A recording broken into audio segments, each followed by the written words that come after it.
एक गांव में 10 वर्षीय बसंत नाम का अपाहिज बालक रहता था।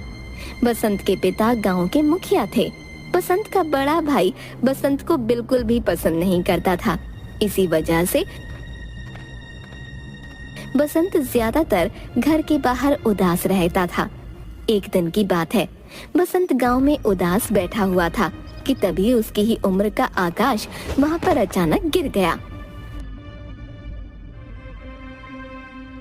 अरे क्या हुआ तुम्हें? सामने इतना बड़ा पत्थर है, तुम्हें दिखाई नहीं दिया? वो क्या है ना, मुझे आंखों से नहीं दिखता है, मैं अंधा हूँ। बसंत आकाश को उठाने लगा। ये तो बैसाखी है, क्या तुम चल नहीं सकते? मुझे चलने के लिए बैसाखी की जरूरत पड़ती है। तब तो हम दोनों एक से हुए। तुम रहते कहाँ हो? मेरा इस दुनिया में कोई नहीं है, मैं अनाथ हूँ। मैं अनाथ तो नहीं हूँ, पर अनाथ जैसा जीवन व्यतीत कर रहा हूँ। क्या तुम मेरे दोस्त बनोगे? क्यों नहीं, गांव में मेरे साथ कोई नहीं खेलता, कोई मुझसे बात तक नहीं करता। आज के बाद मैं तुमसे बात करूंगा। आज से हम दोनों पक्के दोस्त हुए। उस दिन के बाद आकाश और बसंत में गहरी दोस्ती हो गई। मगर कुछ दिन बाद अचानक आकाश गायब हो गया। बसंत ने उसे बहुत ढूंढा, मगर वो नहीं मिला। आकाश का इंतजार करते हुए बसंत जवान हो गया। एक दिन बसंत अपने कमरे में गहरी नींद सो रहा था कि तभी उसकी बड़ी भाभी गुस्से से कमरे में आ गई। अरे दोपहर के 11 बज रहे हैं लाड साहब, सब्जी नहीं लानी क्या? क्या दोपहर के 11 बज गए? क्षमा करना भाभी, क्या है कि कल मुझे पूरी रात नींद नहीं आई। ऐसा क्या कर रहे थे रात में कि पूरी नींद ही नहीं आई? कहीं किसी लड़की से कोई चक्कर तो नहीं हो गया? ये कैसी बात कर रही हो आप भाभी? मेरे इस तरह के संस्कार बिल्कुल नहीं है। तुम कोई काम काज तो करते हो नहीं, तुम्हारा काम तो बस बैसाखी पकड़कर इधर उधर डोलना रह गया है। बसंत बेचारा बैसाखी पकड़े हुए बाजार चला गया। बाजार में बसंत सौदा खरीद ही रहा था कि तभी बाजार में उसका मिलने वाला एक व्यक्ति मिल गया। क्या हाल है बसंत भाई? आज तुम्हारा चेहरा कैसे उतरा हुआ है? अब तुम्हें क्या बताऊं, मेरी माँ मुझे बचपन में छोड़कर चली गई। सोचा था जब भैया की शादी हो जाएगी तो भाभी मुझे माँ की तरह प्रेम करेगी, मगर भाभी मुझे अपमान करने का कोई मौका नहीं छोड़ती है। तो तुम इस बात की शिकायत अपने पिता से क्यों नहीं करते? वो तो गांव के मुखिया है, दूसरों की समस्या सुलझाते हैं, क्या अपने घर की समस्या नहीं सुलझा सकते? डरता हूँ, पिताजी मुझसे बहुत प्यार करते हैं। अगर उन्हें मेरे प्रति भाभी के बुरे रवैये का पता लगा तो वो बहुत ज्यादा नाराज हो जाएंगे। आखिर मुझे रहना तो उनके साथ है ना। अच्छा मैं चलता हूँ, नहीं तो भाभी नाराज हो जाएगी।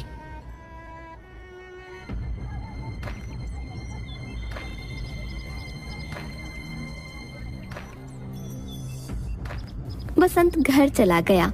बसंत को देखकर बिंदिया आग बबूला हो गई। 11 बजे बाजार गए थे और अब 12 बज रहे हैं। इतनी देर में तो पूरी सब्जी मार्केट खरीद कर ले आती हूँ मैं। ये कैसी बात कर रही हो आप भाभी? भाभी आप तो जानती हैं कि मैं अपाहिज हूँ। मैं आम लोगों की तरह जल्दी जल्दी नहीं चल सकता। मुझे तो कदम कदम पर इस बैसाखी की जरूरत पड़ती है। जुबान लड़ाता है बदतमीज। इतना कह के बिंदिया ने एक तेज चांटा बसंत के गाल पर मार दिया। तभी बसंत का भाई कल्लना गया। क्या हुआ, इतना नाराज क्यों हो रही हो? तुमने ऐसे थप्पड़ क्यों मारा? देखिए जी, 11 बजे बाजार गया था, 12 बजे लौटा है। 1 घंटे से इसका इंतजार कर रही हूँ मैं। सही किया तुमने, इसके गाल पर एक थप्पड़ जड़ दिया। वैसे भी पिताजी ने इसे बहुत ज्यादा सर पर चढ़ा रखा है। बसंत आंखों में आंसू लिए अपने कमरे में बैठ गया। दोपहर में उसे किसी ने खाना भी नहीं दिया। शाम को उसके पिता मुखिया उसके कमरे में आ गए। क्या बात है बसंत, इतने गुमसुम क्यों बैठे हुए हो? पिताजी बस ऐसे ही कुछ सोच रहा था। बसंत, मैं तुम्हारी आंख पढ़ सकता हूँ। तुम्हारी आंखों को देखकर मैं समझ गया कि किसी ने तुमसे कुछ कहा है और तुम भूखे भी लगते हो। मैं क्या करूं पिताजी, भाभी हमेशा मुझसे बगैर किसी बात के झगड़ा करती रहती है। तो तुम इसलिए उदास बैठे हुए हो बसंत? अपनी भाभी की बात पर ज्यादा ध्यान मत दिया करो।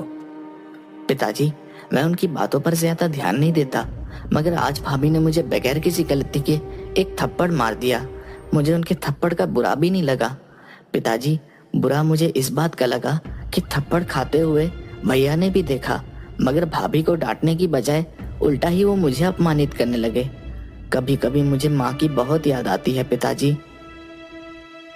मुझे तुम्हारी कभी कभी बड़ी चिंता होती है बसंत, कि मेरे बाद पता नहीं तुम्हारा क्या होगा। पता नहीं मेरे जाने के बाद तुम्हारा बड़ा भाई तुम्हें 2 वक्त की रोटी खिला भी पाएगा या नहीं। अगले दिन मुखिया ने अपने दोनों खेत बसंत के नाम कर दिए। इस बारे में बसंत के बड़े भाई को कुछ नहीं पता था, मगर अचानक मुखिया की मौत हो गई। मौत के कुछ दिन बाद मुखिया का दोस्त जगमोहन घर आया। मुझे ये कहते हुए अच्छा तो नहीं लग रहा, लेकिन मुखिया जी ने मरने से पहले मुझसे कहा था कि ये बात उनके मरने के बाद ही उनके बड़े बेटे को बताई जाए। इतना कहकर जगमोहन ने अपनी जेब से कुछ कागजात निकाल लिए। ये क्या है? मुखिया जी ने अपने दोनों खेत अपने सबसे छोटे बेटे बसंत के नाम कर दिया है। ये क्या कह रहे हो आप? पिताजी ने तो इस बारे में मुझे कभी कुछ बताया ही नहीं। शायद उन्हें लगता था कि उनके मरने के बाद तुम उनके पुत्र बसंत को और ज्यादा परेशान करोगे, इसलिए उन्होंने अपने दोनों खेत अपने छोटे बेटे के नाम कर दिया। हाय हाय, मुझे तो पहले से ही शक था कि पिताजी कुछ ऐसा ही करेंगे। अब तुम सब क्या करोगे? रह गए ना ठन ठन गोपाल सब के सब। अब ये तुम्हारा लंगड़ा भाई तुम पे जिंदगी भर शासन करेगा। ये तुम्हारा पारिवारिक मामला है। लड़ने और झगड़ने की बजाय आपस में बैठकर बातचीत से इस समस्या का समाधान कर लो। इतना बोलकर जगमोहन वहाँ से चला गया। कल्लन ने बसंत को धक्के देकर घर से निकाल दिया। बसंत बेचारा भूखा प्यासा दूसरे गांव में भटकने लगा। एक रात बसंत भूखा प्यासा जुगियापुर गांव में टहल रहा था कि तभी उसकी नजर एक व्यक्ति पर पड़ी जो घास पर बैठा हुआ भोजन कर रहा था। भोजन को देखकर बसंत के मुंह में पानी आ गया। वो सीधा उस व्यक्ति की ओर चला गया। भैया, क्या मुझे भी कुछ खाने को दोगे? उस व्यक्ति ने उंगलियों से टटोलते हुए एक रोटी का टुकड़ा बसंत को दे दिया। मेरा नाम आकाश है। आकाश? कहीं तुम वो आकाश तो नहीं जो मेरे बचपन के मित्र थे और तुम अचानक गायब हो गए थे? हाँ, मैं वही आकाश हूँ। कहीं तुम बसंत तो नहीं? हाँ, मैं बसंत हूँ। मेरे दोस्त, मैंने तुम्हें कहाँ कहाँ नहीं ढूंढा। तुम कहाँ चले गए थे?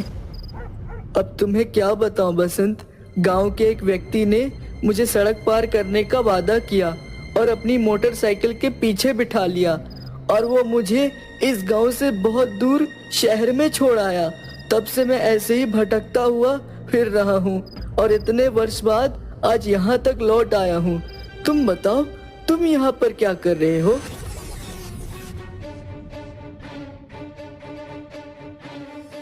घबरा मत मेरे दोस्त, अब मैं आ गया हूँ ना। अब तू बिल्कुल भी चिंता मत कर। अब हम दोनों साथ साथ ही रहेंगे। उस दिन के बाद आकाश और बसंत साथ साथ रहने लगे। एक दिन बसंत कहीं जा रहा था, तभी जगमोहन उसे मिला। मैंने तुम्हें कहाँ कहाँ नहीं ढूंढा बसंत। तुम जुगियापुर गांव में क्या कर रहे हो? तुम्हारे भाई ने बताया कि तुम घर छोड़कर भाग गए। अब मैं अपने भैया से क्या उम्मीद कर सकता हूँ? बोलिए जगमोहन साहब, क्या जरूरी बात करनी है? बात यह है बसंत कि वसीयत करने से पहले तुम्हारे पिताजी ने तुम्हारा शारीरिक परीक्षण करवाया था। हाँ, मुझे याद है। पिताजी मुझे एक डॉक्टर के यहाँ पर लेके गए थे। उसने मेरी खून की जांच की थी। कुछ दिनों पहले ही रिपोर्ट मुझे प्राप्त हुई। तुम्हें एक भयानक बीमारी है बसंत। तुम इस दुनिया में कुछ दिनों के ही मेहमान हो। जगमोहन की बात सुनकर बसंत अंदर से हिलकर रह गया। उसकी आंखों से आंसू बहने लगे। कुछ देर बाद बसंत फीकी मुस्कुराहट के साथ बोला, वैसे भी जिंदगी में मुझे कभी सुख तो मिला नहीं जगमोहन साहब, तो क्या आप मुझे सिर्फ ये बताने के लिए यहाँ पर आए हैं? मैं जानता हूँ बसंत कि तुम्हारे भाई और भाभी का तुम्हारे प्रति व्यवहार कितना बुरा था और उन्होंने कि तुम्हें धोखा देकर घर से बाहर भी निकाल दिया था, लेकिन उन्हें उनके किए की सजा भी मिल चुकी है बसंत। तुम्हारा बड़ा भाई अब सड़क पर आ चुका है और तुम्हारी भाभी सड़कों पर भीख मांगकर गुजारा करती है। मैं इस बात को नहीं मानता वकील साहब। अगर तुम्हें मेरी बात का विश्वास नहीं तो स्वयं अपनी आंखों से देख लो। इतना कह के जगमोहन ने दूर से एक औरत की ओर इशारा कर दिया। उस औरत को देखकर बसंत पूरी तरह से चौंक गया। अरे ये तो भाभी है। तो क्या भैया को कहीं पर काम नहीं मिला? नहीं, क्योंकि तुम्हारा भाई अब अपाहिज हो चुका है तुम्हारी तरह। बसंत, तुम तो कुछ दिनों के ही मेहमान हो, तो क्यों ना तुम अपने दोनों खेत अपने भाई के नाम कर दो। ये बात मैं तुमसे सिर्फ इंसानियत के नाते कह रहा हूँ, बाकी तुम्हारी मर्जी। जगमोहन की बात सुनकर बसंत कुछ सोचता हुआ बोला।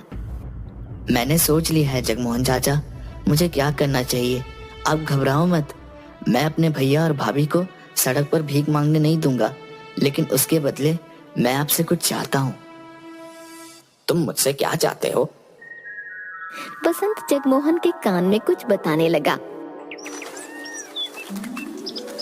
अगले दिन आकाश ने देखा कि बसंत नहीं था। आकाश ने बसंत को बहुत ढूंढा, मगर बसंत उसे कहीं नहीं मिला। ऐसे ही कई महीने बीत गए। एक दिन अचानक आकाश किसी कार से टकरा गया। कार से एक व्यक्ति बाहर निकलकर आ गया। अरे तुम्हें चोट तो नहीं आई? नहीं साहब, मुझे कोई चोट नहीं आई। मेरे शरीर को तो हर 5 मिनट बाद किसी न किसी चीज से टकराने की आदत है। मेरा नाम डॉक्टर जोशी है। क्या तुम अंधे हो? जी हाँ डॉक्टर साहब, मैं अंधा हूँ। डॉक्टर आकाश की आंखों को हाथ लगाकर चेक करने लगा। तुम्हारा इलाज संभव हो सकता है। अगर तुम चाहो तो मैं तुम्हारी आंखों की रोशनी वापस लौटा सकता हूँ। ये सुनकर आकाश खुशी से झूम उठा। क्या वाकई देख सकता हूँ डॉक्टर साहब? हाँ, तुम देख सकते हो। आओ मेरे साथ।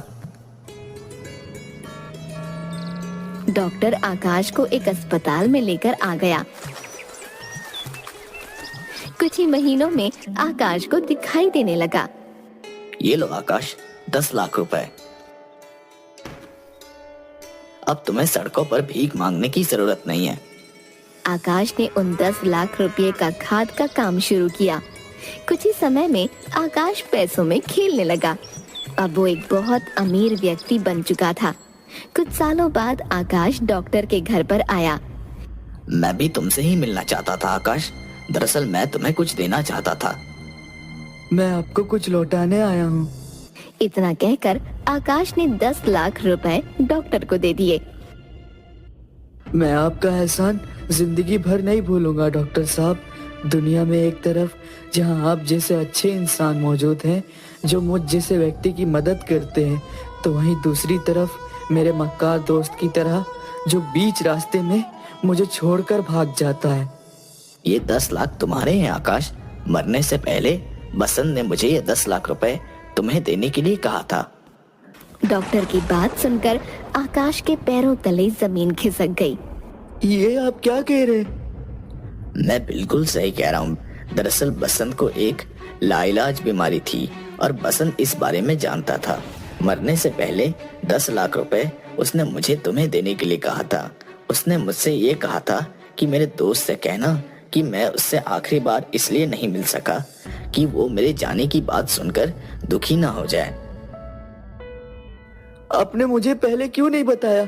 मैं उसके बारे में पता नहीं क्या क्या सोचता रहता था, और वो जाते जाते मेरे ऊपर इतना बड़ा उपकार करके गया। मैं उसका उपकार का बदला कैसे चुकाऊंगा? मैं तो अब उससे मिल भी नहीं सकता। अपने आप को संभालो आकाश। बसंत तुम्हारे साथ हमेशा रहेगा, और ये मेरे शब्द नहीं बल्कि बसंत के शब्द हैं कि वो तुम्हारा साथ हमेशा रहेगा। झूठ बोलता था। अगर ऐसी बात है तो फिर मुझे छोड़कर क्यों गया? आकाश, तुम जिन आंखों से आज इस संसार को देख रहे हो वो और किसी की नहीं बल्कि तुम्हारे दोस्त बसंत की आंखें हैं। मरने से पहले उसने तुम्हें दान कर दी थी। तुम उसकी ही आंखों से अब इस दुनिया को देखोगे। आकाश नम आंखों से वहां से चला गया। आकाश आज भी अपने दोस्त बसंत को याद करता है।